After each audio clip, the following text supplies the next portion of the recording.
Les amis, de retour pour cette analyse sur ce match City, Chelsea, Manchester City. Waouh! J'ai vu un très très bon match de football, très rythmé, Premier League. Au début, c'était pas super rythmé, mais après, quand Chelsea a commencé à se dire, OK, on se laisse plus faire, j'ai vu un très bon match. Et j'aimerais parler de Nicolas Jackson. J'aimerais analyser le match sous l'angle Nicolas Jackson. Bien sûr, juste avant de dire ça, je vais dire que, évidemment, c'était un bon match qui va dans tous les sens. 4 buts partout, donc ça fait 8 buts sur un match de Premier League avec des équipes qui sont des gros clubs. C'est bien pour le spectacle. Et après, quelqu'un m'a dit, tu vas te taper un autre match de Ligue 1 après, ça va être cool. Mais j'ai vu un City dominateur à l'extérieur. C'est ça qu'ils font, ils gardent le ballon, ils te font tourner, ils te font courir. Et puis, ils te mettent une intensité. Et après, si tu n'arrives pas à te sortir de cette zone-là, ils vont très vite dans ta surface. Ils utilisent les demi-espaces pour te mettre un but. Et en fait, moi, j'étais un peu surpris de la réaction de Chelsea parce que je les voyais un peu timorés. Et quand ils ont réagi et qu'ils ont égalisé, j'ai dit, ah ouais, quand même. Si, ils se laissent pas abattre. Et puis là, ils sont allés à fond avec les supporters derrière et tout. Et en fait, une fois que je t'ai dit ça, hein, bon, Chelsea après mène 2-1, les autres ils égalisent. Le penalty pour la VAR, hein, la VAR, le premier penalty de City, c'est un scandale. La VAR, ça a détruit le football, j'en ai parlé 10 millions de fois et ça me fait mal de voir des actions comme ça. Ou c'est l'attaquant lui-même qui attrape le défenseur, qui le tire, l'autre, ils s'attrapent tous les deux. Tu peux pas siffler penalty parce que tu peux pas juste voir ce que l'un fait et ignorer ce que l'autre fait. Et de l'autre côté, tu avais faute dans la surface aussi. Tu as un Doku, je pense, il tacle un joueur de Chelsea dans la surface, juste avant que le ballon n'arrive au deuxième poteau. Donc, la VAR, les mecs regardent ce qu'ils veulent. Ça change pas grand-chose. Il y a des instants où oui, ça peut changer, mais je suis contre la VAR parce que ça dénature le football, ça tue le football. Donc, je disais, une fois que je disais ça, Nicolas Jackson, il y a 3 choses que Nicolas Jackson doit améliorer dans son jeu. C'est capital s'il veut progresser. La première chose, c'est que déjà, bon, avant de dire, c'est une bonne chose qu'il ait mis un but. Parce que là, il est à 6 buts en 11 matchs de Premier League. C'est pas dégueulasse du tout. Sur le papier, c'est pas mauvais. C'est même très bien. Bravo à Nicolas Jackson pour avoir mis ses buts parce que ça montre une certaine efficacité sur le papier. Mais nous qui regardons les matchs, quand on voit ça, on se dit, OK, le gars, il a du potentiel pour aller plus haut, pour faire mieux. Et quand tu regardes un match, moi j'ai vu Tottenham-Chelsea, quand Nicolas Jackson il met 3 buts. Et j'en ai pas parlé, seulement j'ai pas débriefé parce que tu vas pas attendre le jour où le mec met un triplé et tu viens dire que non, il faut faire qu'il fait. Ça fait un peu genre tu descends le mec alors que c'est pas ça. Mais ce match-là, c'était pas un bon match. Sur les 15 dernières minutes, il met 3 buts, les autres ils sont à 9, ils se placent bien, tape. C'est magnifique pour lui statistiquement et puis pour prendre la confiance et c'est tout ce qu'on lui souhaite, de prendre de la confiance pour pouvoir marquer plein de buts à Chelsea, se faire respecter par les gens, arriver en équipe nationale aussi, avoir la confiance et puis aider l'équipe à gagner. C'est ça qu'on veut pour Nicolas Jackson et pour tous les autres. On aime tous ces joueurs-là, encore une fois. Et en fait, il y a la première chose que Nicolas Jackson doit améliorer dans son jeu, c'est sa capacité à se démarquer. Ses coéquipiers n'arrivent jamais à le trouver. Tu regardes un match de Chelsea et Jackson, il a très très peu d'occasions franches. Des fois, il en a pas. Des fois, c'est genre juste trop peu. Parce qu'il ne se retrouve jamais dans des bonnes zones. Et ça, c'est dû à son déplacement à lui. Et je tiens à dire en préambule hein, que Nicolas Jackson, il est joueur de professionnel de football. Il joue à Chelsea, numéro 9. Moi, j'ai joué à mon niveau amateur. Je vais pas lui apprendre le football. On est d'accord avec ça. Mais en tant qu'observateur, que quelqu'un qui connaît le football, je peux quand même dire des choses que s'il y fait attention, ça peut l'aider à progresser. Parce que ce sont des choses qui sont factuelles. Ça ne veut pas dire qu'il connaît rien au foot ou bien, mettons les choses dans leur contexte. Donc, je disais, il n'arrive pas à se démarquer de son défenseur pour recevoir le ballon dans une bonne zone pour que son coéquipier le trouve. Et il n'arrive pas à indiquer à son coéquipier où lui mettre le ballon de façon adéquate pour qu'il puisse aller conclure ou bien aller se présenter devant le gardien dans une situation qui est favorable. Et pour ça, il faut qu'il apprenne ou bien qu'il faut qu'il pratique l'appel contre appel. Et en fait, j'ai vu des exemples marquants dans ce match lui-même et dans le match d'hier de Paris contre Reims où Mbappé il met un triplé. Regarde ce que Mbappé fait. Et je vais faire une vidéo séparée pour Mbappé, genre ce sera peut-être en format TikTok parce que c'est très, très rapide à analyser et tout. Mbappé, il fait une course, il est avec son défenseur et il le pousse à anticiper en faisant un appel, une course vers le ballon. Et ça fait que le défenseur anticipe et Mbappé est derrière lui, il fait course, Mbappé s'arrête et fait contre-appel.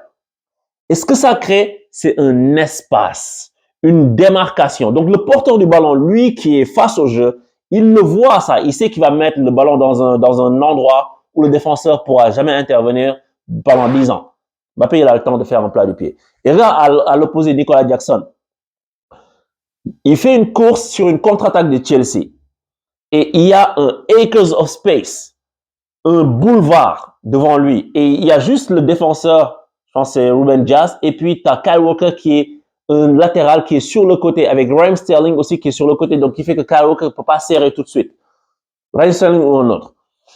Et il accélère, et Jackson, là, s'il pouvait faire appel, contre-appel, il aurait été dans la même situation que Mbappé contre Reims. Je m'explique. Parce qu'il court vers le but et il a une course qui est complètement rectiligne. Tu vois, il a une course, il change pas l'angle de sa course. Ça fait qu'au début, le défenseur, il est en train de courir, mais il sait pas qui prendre. Il dit, OK, l'ailier est en train d'arriver sur moi avec force.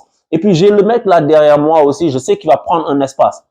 Jackson, mais fait un appel vers le ballon pour amener le défenseur vers l'aile, pour l'excentrer, pour l'écarter encore plus de l'axe.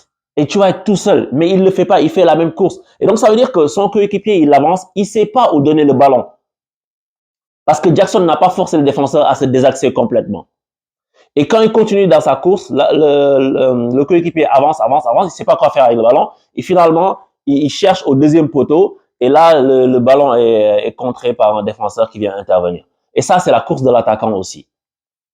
Créer l'espace. Dans la profondeur, créer l'espace. Si tu peux pas faire un appel courbé, si tu peux pas faire un appel, parce qu'en fonction des situations, il y a différents types d'appels que tu peux faire quand tu demandes dans la profondeur. Mais là, ça aurait été, ça avait été un appel contre appel. Et ça, c'était à la 40e minute du match.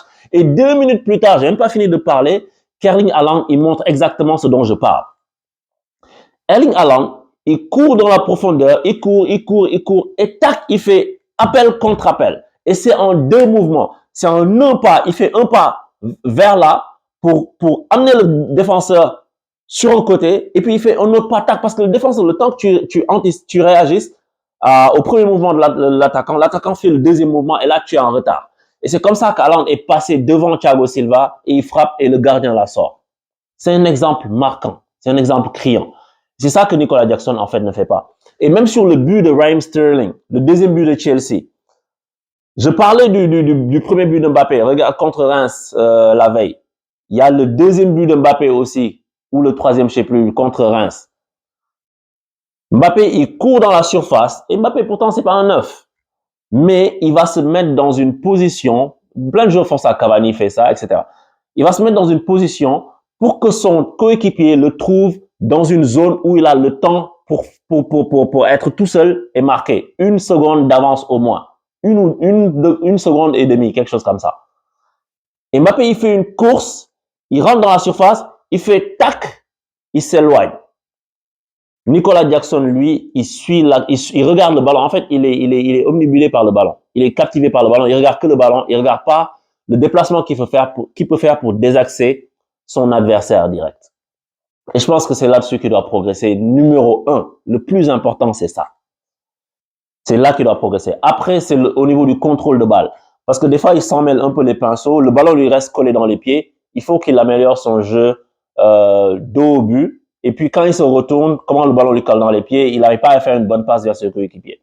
Ça, il faut qu'il améliore aussi. Et j'ai bon espoir qu'il va le faire. Tu vois, parce que, en tout cas, s'il prend ce conseil, hein, parce que tu sais, dans la vie, des fois, tu tombes sur des trucs, il y a des conseils. Il y a des gens qui te disent des choses juste pour t'attaquer. Moi, ça, c'est pas mon genre. Il y a des gens qui te disent des choses pour que tu puisses faire mieux, tu vois. Et moi, c'est dans cette logique-là que je suis, parce que j'espère que ce joueur-là va aller plus haut et qu'il va gagner le respect de tout le monde. Donc, et la troisième chose, c'est il faut qu'il se calme, parce que je trouve que c'est bien d'être fougueux et tout, mais il cherche toujours la bagarre. Tu vois, Sterling refuse de célébrer devant ses anciens supporters. Il vient, il le trappe, il les pointe du doigt, il le célèbre devant. C'est inutile. Pourquoi tu fais ça? Ça ne sert à rien. Et puis sur le penalty de Chelsea en fin de match aussi, il vient chercher des échauffourées avec un gars et reçoit un carton jaune. C'est évitable. Il faut que tu te calmes, parce que si tu fais pas ça, les défenseurs adverses et les coachs adverses vont voir ça et vont dire, lui, on va pouvoir l'énerver. On va pouvoir l'énerver. pour le faire sortir des matchs, soit carton jaune ou carton rouge, etc. Et puis, il va être hors de ses pompes. Reste calme, marque tes buts, garde beaucoup d'humilité et essaie de progresser. En tout cas, moi, je te dis, hein, si Nicolas Jackson travaille sur son appel contre appel, vous allez voir un jeu, vous allez voir un rendement dans son jeu complètement drastique. Complètement drastique. Je dis, tu te concentres pendant les 1 mois qui viennent là, genre novembre, fin décembre. Je te dis, tu te concentres sur ton appel contre appel, appel contre appel, appel contre appel. Ça va être autre chose. Ciao.